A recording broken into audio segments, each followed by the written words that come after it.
ನಾವು ಭಾರತದೊಂದಿಗೆ ಶಾಂತಿ ಮಾತುಕತೆಗೆ ಸಿದ್ಧರಿದ್ದೇವೆ ಅಂತ ಪಾಕಿಸ್ತಾನದ ಪ್ರಧಾನಿ ಶಹಬಾಜ್ ಶರೀಫ್ ಹೇಳಿದ್ದಾರೆ. ಭಾರತದೊಂದಿಗಿನ ಸಂಘರ್ಷದಲ್ಲಿ ಸೈನಿಕರನ್ನ ಪಂಜಾಬ್ ಪ್ರಾಂತ್ಯದ ಕ್ರಮ ವಾಯುನೆಲೆಯಲ್ಲಿ ಭೇಟಿಯಾಗಿ ಮಾತುಕತೆ ನಡೆಸಿದ್ರು. ಇದೇ ಸಂದರ್ಭದಲ್ಲಿ ಭಾರತದೊಂದಿಗೆ ಮಾತುಕತೆಗೆ ಸಿದ್ಧ ಅಂತ ಹೇಳಿದ್ದಾರೆ.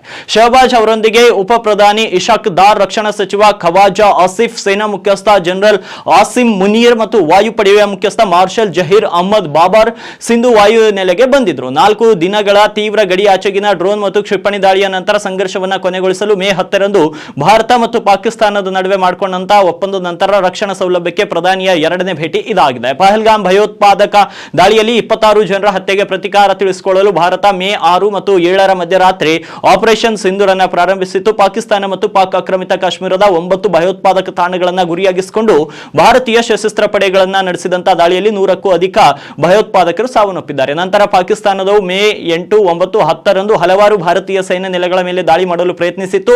ಭಾರತೀಯ ಸಶಸ್ತ್ರ ಪಡೆಗಳು ರಫಿಕಿ, ಮುರಿಯಾದ್, ಚಕ್ಲಾ ಮತ್ತು ರಹೀಂ ಯಾರ್ ಖಾನ್, ಸುಕ್ಕೂರ್ ಮತ್ತು ಚುನಿಯನ್ ಸೇರಿದಂತೆ ಹಲವಾರು ಪಾಕಿಸ್ತಾನಿ ಮಿಲಿಟರಿ ಸ್ಥಾಪನೆಗಳ ಮೇಲೆ ಭೀಕರ ಪ್ರತಿದಾಳಿಯನ್ನು ನಡೆಸಿದರು. ಬುಧವಾರ ಶಹಬಾಜ್ ಸಿಯಾಲ್ಕೋಟ್ನ ಪ್ರಸ್ತುರ್ ಕಂಟೈನ್ಮೆಂಟ್ಗೆ ಭೇಟಿ ನೀಡಿದ್ರು. ಅಲ್ಲಿ ಅವರು ಸೈನಿಕರೊಂದಿಗೆ ಸಂವಾದ ನಡೆಸಿದರು. ಈ ಮೊದಲು ಜಮ್ಮು ಮತ್ತು ಕಾಶ್ಮೀರದ ಕೇಂದ್ರಾಡಳಿತ ಪ್ರದೇಶ ಮತ್ತು ಲಡಾಖ್ ಕೇಂದ್ರಾಡಳಿತ ಪ್ರದೇಶ ಯಾವಾಗಲೂ ಅದರ ಅವಿಭಾಜ್ಯ ಮತ್ತು ಬೇರ್ಪಡಿಸಲಾಗದ ಭಾಗಗಳಾಗಿರುತ್ತವೆ ಎಂದು ಭಾರತ ಸಮರ್ಥಿಸಿಕೊಂಡಿತ್ತು.